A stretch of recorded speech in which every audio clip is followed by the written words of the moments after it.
So I'm going to answer a question here. Someone was asking, how often is it appropriate to email HR when you are being considered for a job? I mean, how much is too little and how much is too much?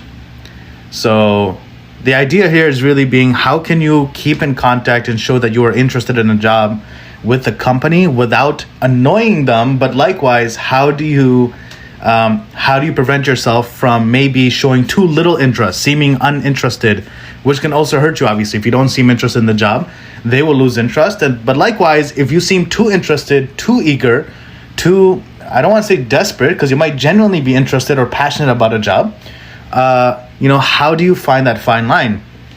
And I'm going to reference a nickname I used to have at the Department of Commerce.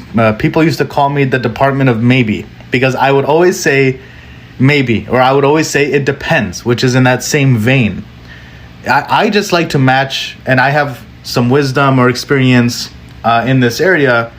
I just like to match the energy of the company, right?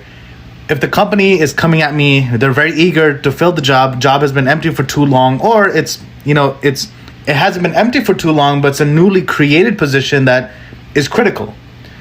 If they seem very interested, I'll keep in touch with them maybe once a week, sometimes twice. So sometimes I'll check in with them on Monday, see if there's any new developments, and then Friday, see if there's, have a little touch point.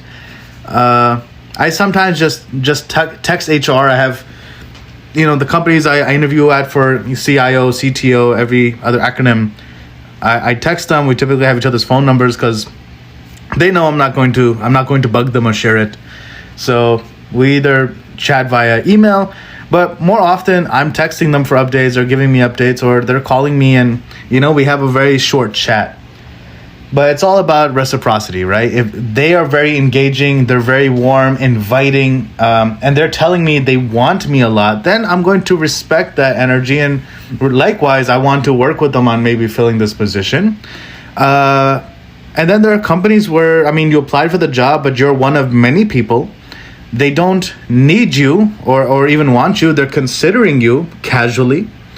So in those instances, you don't want to send them essays that are 3 paragraphs about how much you need this job, how sick your mom is, how desperate you are, how you're homeless, living under the bridge. You don't need to do the whole life story. My emails are sometimes just 1 to 2 lines, right? So my advice to you is, when it comes to content, right, I'll say 2 things. When it comes to content, keep your emails professional and very succinct, very concise. I tell people, pretend you have a few floors to travel on an elevator, right? You need to be able to read your entire email within a few floors on an elevator, right? Elevator pitch. If you can't read your whole email, if it's too long, and I'm not talking an elevator on the World Trade Center, I'm talking like a small 4 or 5 story building. Okay, so if you can't read your whole email in like 20-25 seconds, it is too long. Keep it very, very short. And so that's content. And the other half is frequency. How frequently should you email them?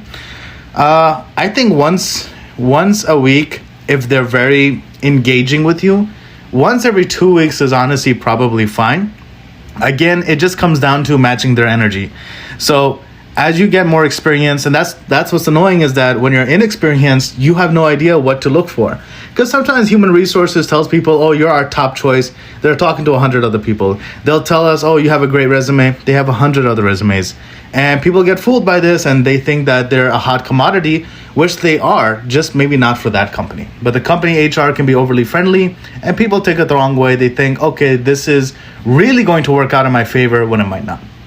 So there's no really right answer. That's why I say it depends. That's why I say, maybe you should reach out. And I do have people who I mentor who sometimes check with me, and I say, look, show me what HR is saying, because I want to know what energy are they sending your way. Because if they seem disinterested, you might not be able to pick it up or read between the lines. I might be able to pick up on some cues and tell you, hey, they're just being polite. They're not actually that interested. I don't think you should put all your eggs in one basket or be too involved with them. So that's really all I have to say on when it comes to talking to HR. How frequently should you message them? It's really a case basis, but I think once every 2 weeks is fine. Once a week is really, if you want to be you want to remind them, you want to be on the top of their mind. But some people really, they see that as too often. In my experience, I think once every 2 weeks is just the right amount where you don't seem disinterested and you're still maintaining contact.